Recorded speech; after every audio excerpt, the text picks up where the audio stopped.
Welcome to Wine Soundtrack USA. Listen to the passion with which producers narrate their winery and their world in 30 answers. Discover their stories, personalities, and passions. Hello, friends and listeners of Wine Soundtrack. This is Allison Levine, and today I'm in the San Ynez Valley with Jessica Gasca of Story of Soil Wines.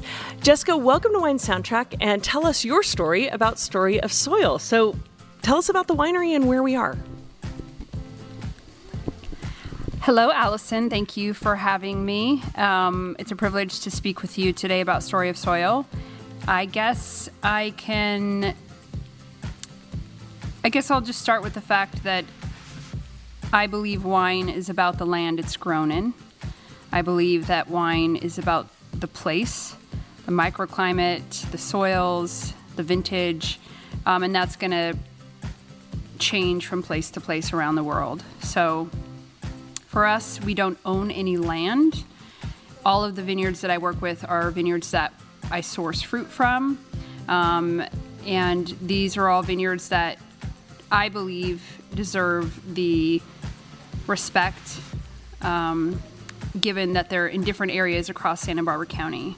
So because we don't own any land, and I believe wine is about the place, I believe it's my job to explain to you the story of where this wine is from. So the Story of Soil. I love that. So you're working with a number of different vineyards. What grapes are you working with, and what's your total case production? So currently I am just under about 3,000 cases, and I'm working with a wide variety of varietals. A variety of varieties, yeah. You know. So we make Sauvignon Blanc, Gruner Veltliner, now some Chardonnay. I make a little bit of Pet Nat of Gruner Veltliner, some rosés. This year I'm going to be making a Riesling, which I'm really excited about because I love Riesling. And we make a number of Pinot Noirs. Oh, I make some Gamay Noir, a couple different Grenaches, and a couple different Syrahs. Wow. Kind of across the board, but some classic grapes from this region and then some fun ones like Gruner and Riesling. I'm curious, where are your wines available? Are they all direct to consumer and from here, or do you have distribution in the U.S.? We currently, at this point, are about 99.9% direct to consumer. Happy to say the wines sell out very quickly. Most of our wines are sold through our tasting room and to our wine club. We have a small amount of wines that I do release just to some really high-end restaurants. We have a few Michelin star restaurants and then some local restaurants here that carry our wines. But outside of that, we don't have distribution anywhere. Just a tiny little bit here in Santa Barbara County. Wow, that's great that you sell out all the wine. But hopefully people after hearing this are going to be able to find some of it and drink it. So yes. I'm curious, what is your first memory relevant to wine? Honestly, I was born and raised in Southern California my whole life, and I always had a fascination with New York City, and I always wanted to be a New Yorker. I was always enamored by New York City, and so in my early 20s, I was actually going to school at Cal State LA, and I was miserable, and I thought, you know what, I'm going to quit school, and I'm going to move to New York, and I'm going to be a New Yorker, and I did that. I picked up and I made a jump over to New York City, and I needed to work. I had always my whole life been in restaurants, so put myself through college, waiting tables, eventually started bartending on the Sunset Strip, actually, of all places, at a sports bar.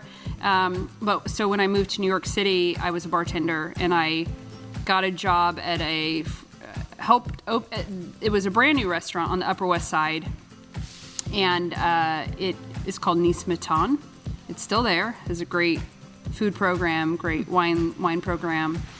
And I was not a drinker. I did not drink. I didn't know the difference between what I don't even think I knew how to say Chardonnay when I read it. I didn't know what Chardonnay was or Cabernet. I had no idea. But I had to learn because I was serving at this French restaurant. So every Tuesday or, some day upon the week, our sommelier would give us wine classes and sit us down and all tell us about the new wines that were by the glass or, wines that they wanted to sell on the list. And that was an extremely eye-opening point for me, because I just thought, wow, this guy knows everything about the world through this beverage, and about history and all of these things. And I guess I was enamored with his ability to find a place on the planet through what we were pouring from a bottle. And that was my first look into wine, and I kind of got bit by the wine bug then. So, in that time from, working in a restaurant and actually starting to understand what was in a glass to where you are today, is there one wine that sort of stands out? And I'm sure there are more than one, but is there one of those aha moment wines where it either set you on a path to making wine, a great variety, or just opened your eyes in a different way that you remember? Or maybe it was just a great memory. And if so, what was the wine and what was the occasion? I'm curious. So an aha wine or an aha experience based upon the wine you were drinking. I mean, those aha moments, sometimes it could be like, wow, I never knew this grape, could be like this and set you on a path, or maybe it was just aha because it was the food and wine pairing, or, we all have different aha interpretations because we get to drink so many good wines in our lives. Okay.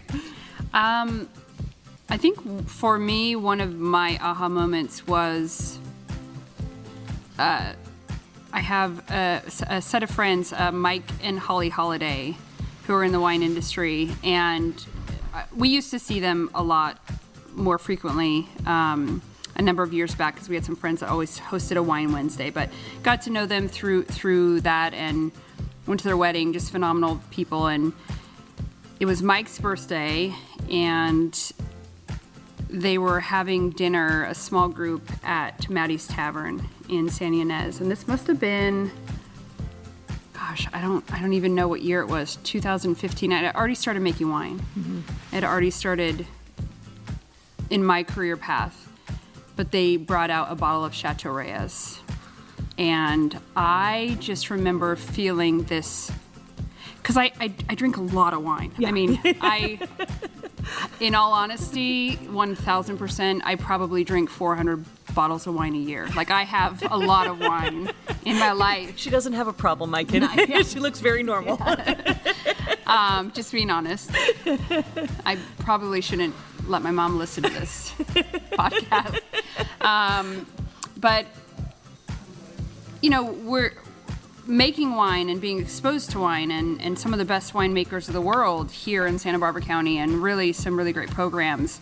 So I'm used to drinking beautiful wines and balanced wines and incredible wines.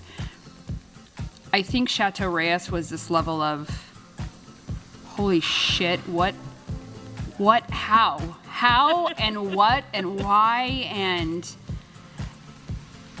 it was a birthday party, and there were great people, and it was, I don't remember what we ate. I don't remember, sorry, Mike, I don't remember how old you were turning. Maybe it was even Holly's birthday. I don't even remember at this point. What I remember about that night was that wine and how impactful it was, and it was Grenache, which I wasn't a big fan of necessarily, and so that kind of opened my eyes to Grenache and what Grenache could possibly be. Wow. So if we were to come to your home now, and with your admittance of how much wine you drink, should you have a cellar of Rewind. Maybe I should scratch that. But assuming you have some wines, what would we find in your home? Is it a lot of local wines? Are there particular regions of the world or certain grapes that you really gravitate to? Or is it just a smattering of, or is it only your wine you drink? Although I don't think you make enough wine for you to drink all your wine. I actually do not drink my wine. Very rarely do I open a bottle of my own wine at home. I just don't. I feel like wine should be inspiring. I want to learn. I want education. I want more aha moments, So I'm looking for that when I drink wine. So I do not drink. We don't open our wines at home. I definitely have a lot of Santa Barbara County wines at home. I'd like to say training, like, my palate is, I definitely have a home palate. I love Santa Barbara County wines, but you also, once you start drinking wine, we can all get a little palate fatigue from any sort of varietal and or regions and things like that. So definitely Burgundy, I love Beaujolais. I absolutely love Gamay. It's one of my favorite wines to drink. It's good for the pocketbook. You know, I'm not crushing the bank every time I open a bottle of Beaujolais, so I love Beaujolais. If I had enough money, if I had more money than I needed and I could spend money on any type of wine, I'd drink a lot of Italian wines, I think. We have a few in our cellar that we're saving. Like, I went on my honeymoon to Italy and got to collect a whole bunch of wines. So those are kind of in there as specialty, like special wines for us to open. I don't really drink a lot of other domestic areas, to be honest. Like, if I'm here, I drink Santa Barbara. Well, I mean, you have good wines to choose from in this region, Yeah. so I don't know if you need, no offense to other regions, but you have nice diversity. I'm curious if there's anything you opened recently, perhaps last night, that drank really well. Oh my gosh. I'm trying to think. Honestly, I think the most recent one that drank really well was a Holus Bolus Syrah from Amy and Peter in the Santa Rita Hills. Mm-hmm. And it could have been their Presqu'île Vineyard Syrah. I'm pretty sure it was, because they make the Inesito and they're Joy Fantastic, and I love all of their Syrahs that they do, but I think it was a Presqu'île Vineyard Syrah that was kind of really special. And then probably an Austrian Gruner also. Like, I really love Gruner Veltliner, and so probably an Austrian. Well, so you're drinking, you love Gamay Noir, you drink a great Grenache, Syrah, all these different grapes. Do you think there's a such thing as a perfect variety? Ooh. No, I don't, because I really feel like every person's different. So what might be perfect to me is going to be different than what you think is perfect, or what my husband and I have wildly different tastes. So what is perfect to me is definitely not perfect to him, and vice versa. So I don't believe there's something as, I don't think you can put perfection into wine. So as a wine drinker, red, white, or rosé? Oh, shit. I am a rosé and white with lunch before 5 o'clock. And I am a red definitely after 5 o'clock. For some reason, once the sun sets, I just can't continue down the rosé path or start. Yeah. If I start at 5 o'clock, some days I do. I am all of the above. All of the above. Still or sparkling? Still. Yeah. Well, I have to say it's a good thing it's pre-5 o'clock because we have rosé in our glasses right now, which is perfect to have. I'm curious, you were talking about aha moments and always, kind of aspiring to find aha moments. And a lot of times we find those in food and wine pairings. How do you approach food and wine pairing? Do you look at it as something that there are rules to follow, the traditional white wine and fish and red wine and meat? Do you look for textures or flavors, or do you just, this is what I'm drinking and this is what I'm eating? I don't necessarily believe in traditional. I guess this is a very difficult question, I think. Mm-hmm. With all due respect to some of my favorite restaurants on the planet that have incredible food programs, incredible wine programs. And when I go sit down, and if I've never been there, it's my second time or third time, I really do look to the wine director to pick out a bottle of wine that would complement the meal. And I believe in that. When I go somewhere, I want to experience what the chef is creating. I want to experience what that balance is between food and wine, which I think is very important. We're talking about fats and savory or sweet, things like that. So in that respect, I really do believe in pairing wine. However, when I'm at home, I also don't really give a shit. I'm like, I really want to drink a Pinot Noir, but I also want a steak. Or, I'm going to have a piece of fish, but maybe I want a Barbara, or like a bigger red, something like that. In that case, like, I tell guests that come into our tasting room all the time, like, drink what you love. You don't always have to go for traditional, but I also do kind of believe in traditional. And I know that sounds silly to say I believe in both, but I really do. Yeah, but that makes sense because there are times to be very focused on it and try to, find balance or contrast, match acid to fat or, whatever it is. But other times that why put the effort in? Just enjoy what you want to enjoy. Yes, I believe that. Yes. So on that note, we all want to enjoy what we want to enjoy, but a lot of people turn to wine critics for guidance. And I'm curious what your opinion is on wine critics and scores as you roll your eyes at me. I listen, first and foremost, I'm a very honest person. I don't believe in beating around the bush for any or ignoring an elephant in the room, or I'm if there's one thing that you will always find for me, it is that I'm completely honest about my feelings. I don't really believe in wine critics. I don't believe in scores.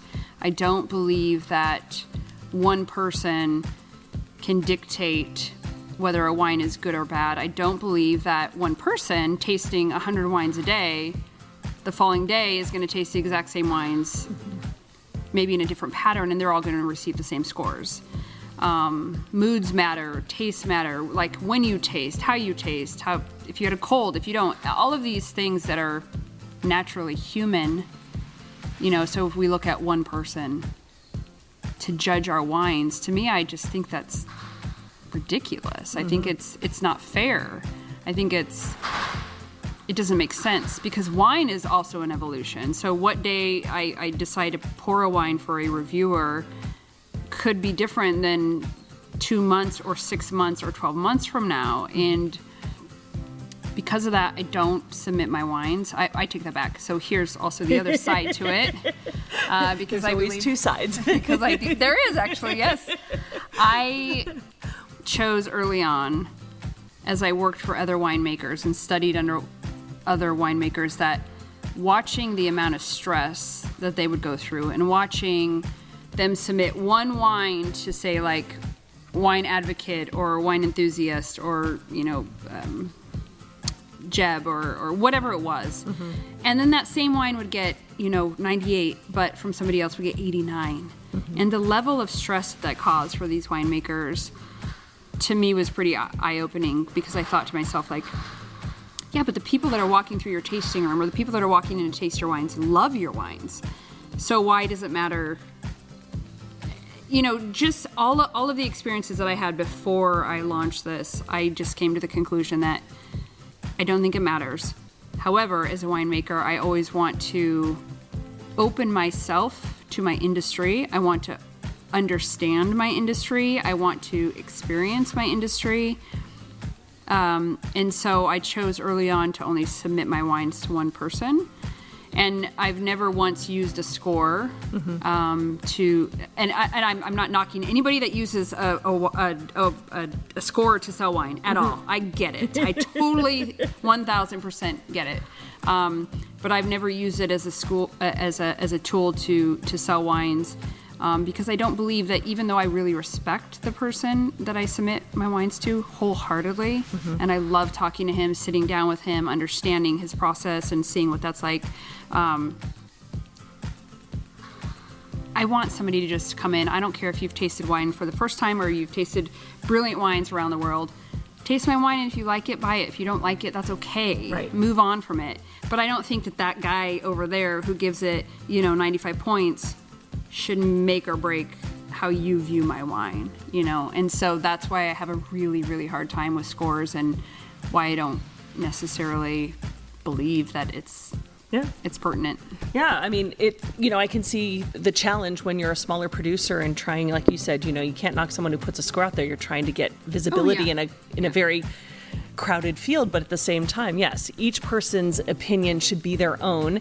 And so I'm wondering, for someone who hasn't had the pleasure to taste Story of Soil wines yet, I know you're talking about how it expresses soil, and that's what it's about. What do you think they're missing out on? I mean, is that as simple as it is? They're missing tasting a flavor of Santa Barbara, or what do you think they're missing? My program is single vineyard, single varietal, minimal intervention. So I don't do any blending, not a single blend here. So I'm really focusing on site specifics, vintage specifics, vineyard, obviously soil and climate, and all of that's wrapped up into one. But I am first and foremost a champion of Santa Barbara County. I truly believe that this region is one of the most brilliant, perfect places on the planet to grow grapes. And if you're going to be traveling around the world, and you are going to go to France, you should taste French wines. If you're going to go to Italy, you should taste Italian wines. But when you come to Santa Barbara, you should see how brilliant Santa Barbara wines are. And so I don't necessarily think that they're missing out on, Story of Soil, sure. You're missing out on Story of Soil wines if you haven't tasted them. But what I think, if you don't know Santa Barbara County yet, you're missing out in a wine region that is truly world-class, exceptional climate, and all of the pieces of the puzzle come together in Santa Barbara. The marine influence and the ancient ocean earth and everything here. And so if you haven't had Santa Barbara County wines, you're missing out wholeheartedly. Absolutely. If space aliens were to land on your property right now, which of your wines would you want to offer them as a welcome to Story of Soil? Well, I would like to pick your favorite child now. It just so happens, I don't have a favorite, but it just so happens that one of the vineyards I work with is called Martian Ranch Vineyard. So it might make space aliens feel somewhat welcome to planet Earth and to Santa Barbara. No, but I love our Martian Ranch Vineyard Gamay Noir. It's a certified biodynamic. That's another part of our program, organic, biodynamic, and sustainable vineyards. But Martian Ranch Vineyard is certified biodynamic. I've been working with the vineyard now. I think this will be my 6th harvest. And I just, like I said, I love Gamay. So it's a different viewpoint of Santa Barbara County, because a lot of Santa Barbara County is Pinot, Chard, Syrah, Sauvignon Blanc, things like that. So there's not a lot of Gamay, and so I love the varietal. So it's a nice little glimpse into Santa Barbara through a different varietal. I like that. So, you've been here for a good amount of time. You have a few vintages under your belt now, maybe a decade's worth between your own brand and making wine for other people. And you were talking about how perfect this place is because of the soils, because of the marine layer and everything. And we know every vintage tells a different story, but I'm curious what you find here. Do you find more similarities vintage to vintage, or do you see bigger variation? I would typically say we have been blessed in California to have more similarities than huge variation. However, two wildly different vintages, the 2020 vintage and the 2021 vintage, back to back.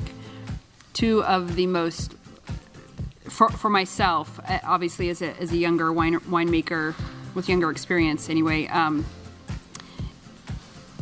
two of the biggest learning curves I've ever gone through, because 2020 was blazing balls and 2021 is extremely cool. So talk about opposite ends of the spectrum. We just had those in the past 2 years. Prior to that, in all my history, it had been pretty consistent. But I believe in global warming and climate change. So I think, who knows what's going to happen in the future, but I think that we're looking at, it's all unpredictable, but wildly unpredictable in the future. Are there any signs that you look for as predictors as to what a harvest is going to bring you? It's just, it honestly is just the pattern, the climate, but over a pattern of time, right? So we might have a warm or cool winter, or a warm or cooler spring. Heat spikes are super unpredictable in California. I don't know. I think it's one of the most beautiful things about this industry that I'm in is that I really can't. I can't plan for or predict what's going to happen. I just have to have faith and trust that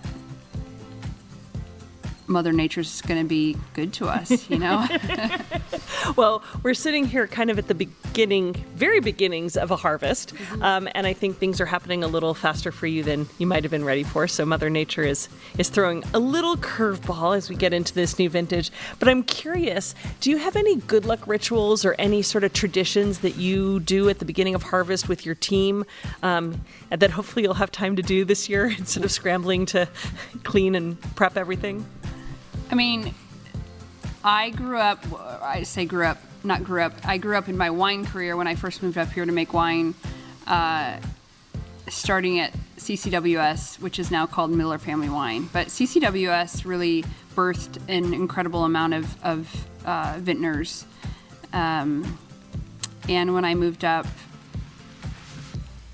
it was everybody working really hard, and then at lunchtime you break for lunch, and you sit down and you break bread together, and you have some wine together, and then you get back up and you get back to work.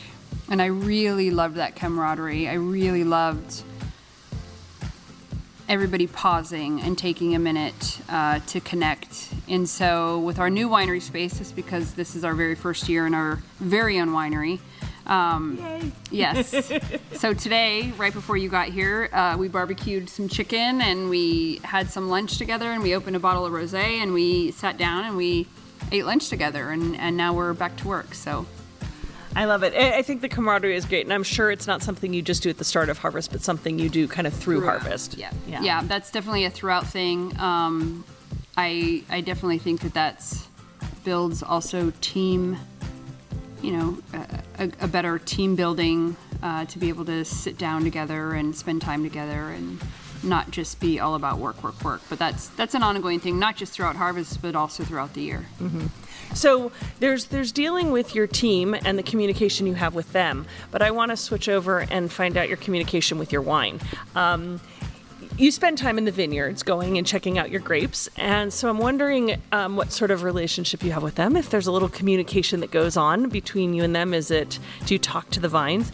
And then when you come into your winery, especially now that they're settling into a new winery, I mean, are you coaxing the wine in the barrel? Do you have to talk to it? Do you play music to it? Do you feel that that's a silly question, or is communication something that is useful? I don't think that's a silly question. I mean, I don't talk to my vines or my wines like, come on, baby, like let's do this. But I really do. I'm not religious, but I'm definitely spiritual, and I believe that. I mean, first and foremost, one of the reasons why I fell in love with wine was being in the vineyards and having that relationship with nature, because I do find God. I find the explanation of God in nature. Again, not in the religious sense of some man upstairs like granting wishes, but just that connection to my spiritual side and just watching the evolution of the beauty of the cycles of life happen year after year within the vine.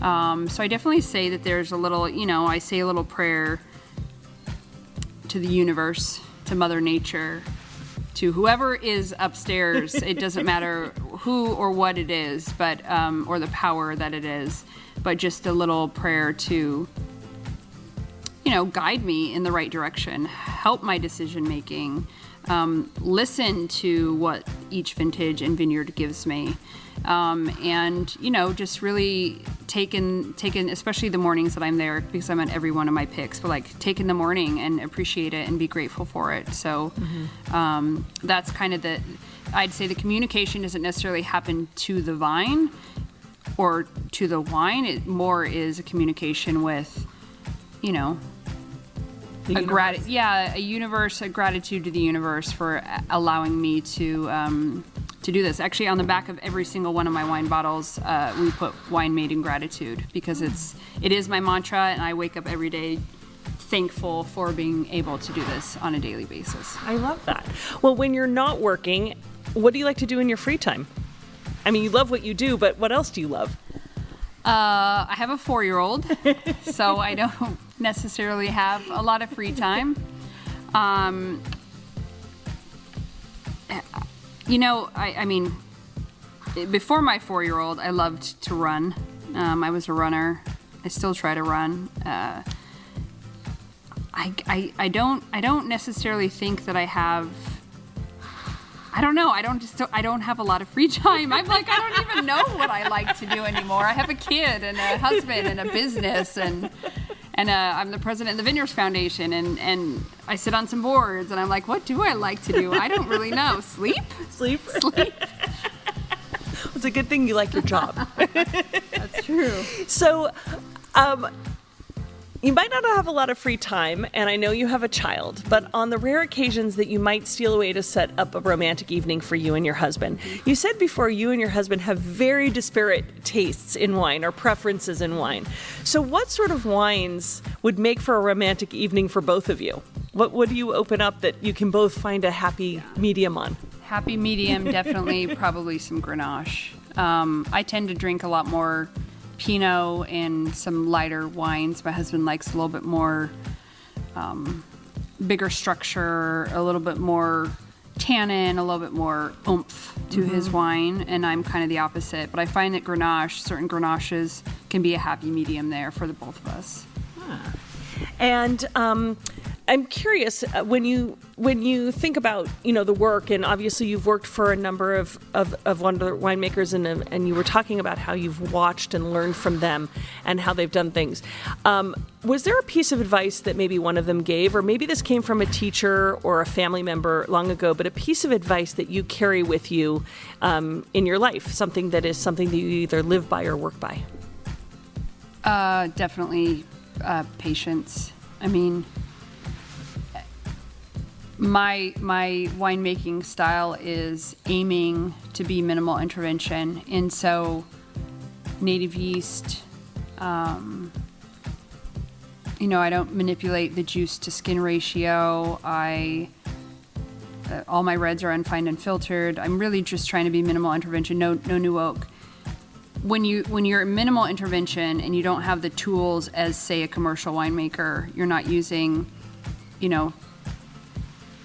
yeast strains and enzymes and color pro and all of these tools that some winemakers have in their tool belt, tannin, adding oak flavor, like all of the things that a lot of people don't realize are actually in the commercial wines that they're purchasing these days. That to me is, you have to have more patience and more faith in the process. And I think that there were certain times where I just like freak out about certain thing, and like, call my mentors, call people that I'm like, what do I do? And then realize over time, patience. Yes, patience. It's okay. And it's going to be okay, because it's just wine. I mean, we're not curing cancer, right? But, so patience is probably the biggest lesson that I've learned from definitely my uncle, some of my mentors, the Dragonettes, and my friend Joshua Clapper is really funny. He's like, chill out. What is wrong with you? Like, you're crazy. So patience is probably the number one. Patience. Yeah. So when you look back at your career, what would you say is one of your proudest achievements to date? Oh, definitely. I'm the president of the Santa Barbara Vineyards Foundation, and we've kind of changed our goals as I came on as president. We're now raising money to bring health care to our vineyard workers, and that by far is my proudest accomplishment. It's a different level of work. It's a giving back to the people. I'm a Latina winemaker. My dad is Mexican, and I believe there are no harder working people on the planet than the people that work our fields, and it's pretty incredible. So any moment, or extra moment I should say, that I have, it's to give back to the people that work our lands, the people that pick my fruit, the people that pick all of our fruit and farm our land, so that we can enjoy this beautiful beverage. So that's definitely my number one happy thing that's come out of all this. That's a really beautiful sentiment and a great achievement, because yes, these are some of the hardest working people, and it's good that there are other people looking out for them. Yeah. So, complete this sentence for me. A table without wine is like...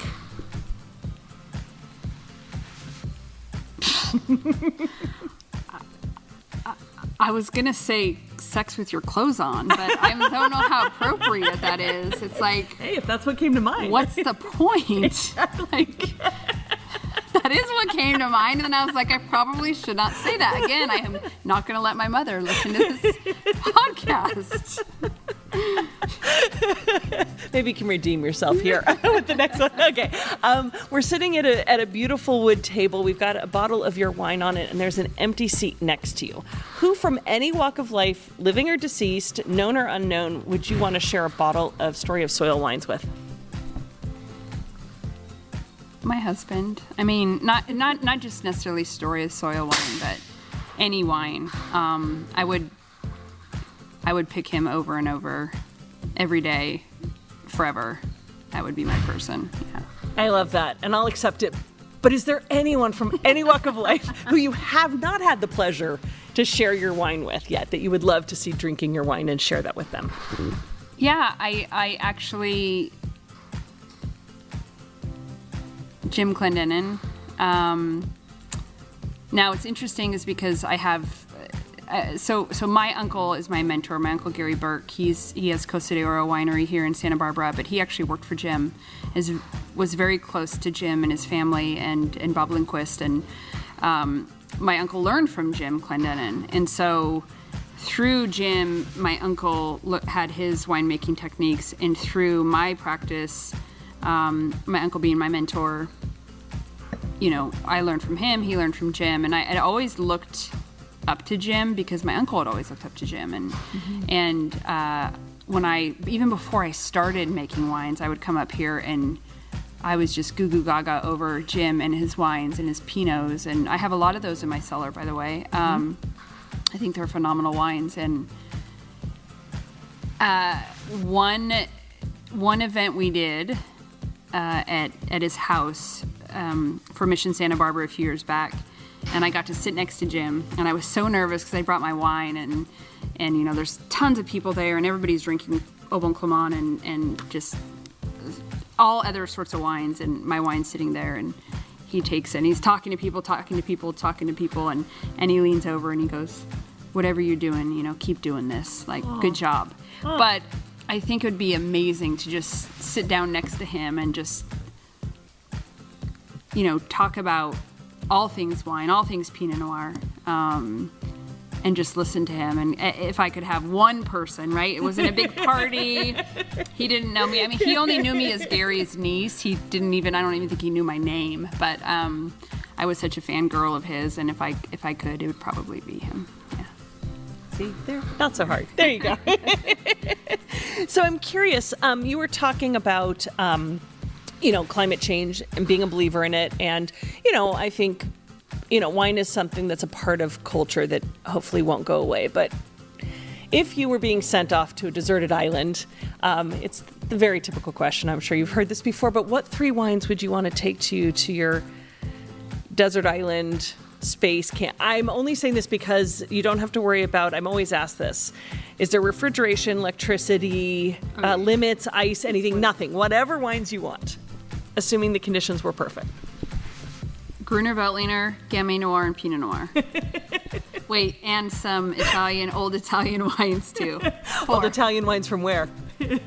Montepulciano. I feel like you can taste the dust when you open a bottle of old Italian wines. So, and Gruner from? Probably Austria. Although I will say one of my favorite Gruner Veltliner producers is Graham Tomer from here in Santa Barbara County. So you threw out 3 grapes really quickly. So now we play a little game. Okay. We're almost to the end. I didn't warn you about this, but wine conjures up an emotion in us. So does music, and a lot of times people pair the two. So I'm wondering, based on some of your wines and some of the wines you've spoken about, if you can tell me, and you can be generic with a genre of music, you can be specific with an album or a song, but if you compare some of your wines. So we are sipping on your rosé, and what is this a rosé of? Pinot Noir. Rosé Pinot. So what about this wine? What kind of music would it be? Yeah. I mean, because it's got this really fresh, zippy taste. Yeah. So I will say what's interesting is every time we release wines to our wine club, we pair every single wine with music. Well, this will be really easy for you then. However, I let my husband do it because he's really the music guy. So he picks out all the music to pair. But I really do believe in what you're talking about right now. I believe that wine can be expressed in a lot of different things, whether it's music or colors or, it doesn't matter, authors, things like that. So, okay. If this is, I wish my husband were here to answer all these questions for you for music, because he would tell me I was wrong, and then he'd get it. He definitely would be better at this. No, but your opinion is valid. Yes, I know. I understand. Okay, so we're drinking a rosé. I would say this is probably like a Taylor Swift song. Okay. Your Martian Ranch, that's a Pinot Noir or Grenache that you're making from there? It's a Gamay Noir. Oh, Gamay Noir. Your Gamay Noir. Of course, your Gamay Noir. Yeah, that would be. Aliens get this one. Yeah, that would be a little bit non-traditional. Maybe even like a little,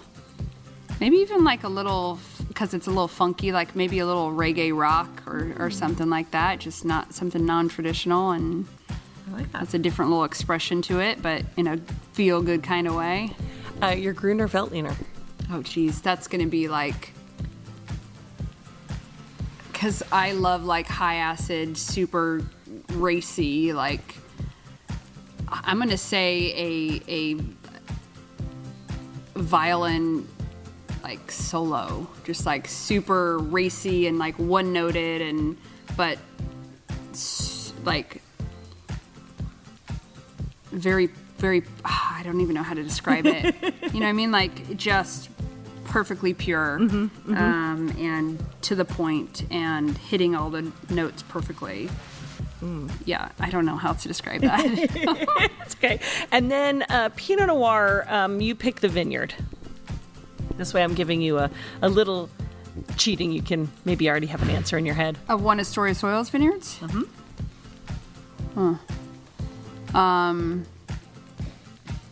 All right, we'll go with La Rinconada Pinot. Okay. Santa Rita Hills. So it's going to be probably more classical, like a Thomas Newman like soundtrack with all of the parts coming together, balanced and beautiful and not too aggressive, just like really pretty. Perfect. See, you did it.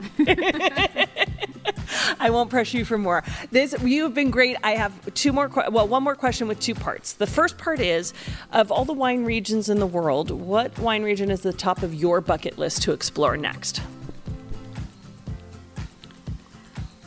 I turned 40 and we were supposed to go to France, but then the pandemic happened, so I could not.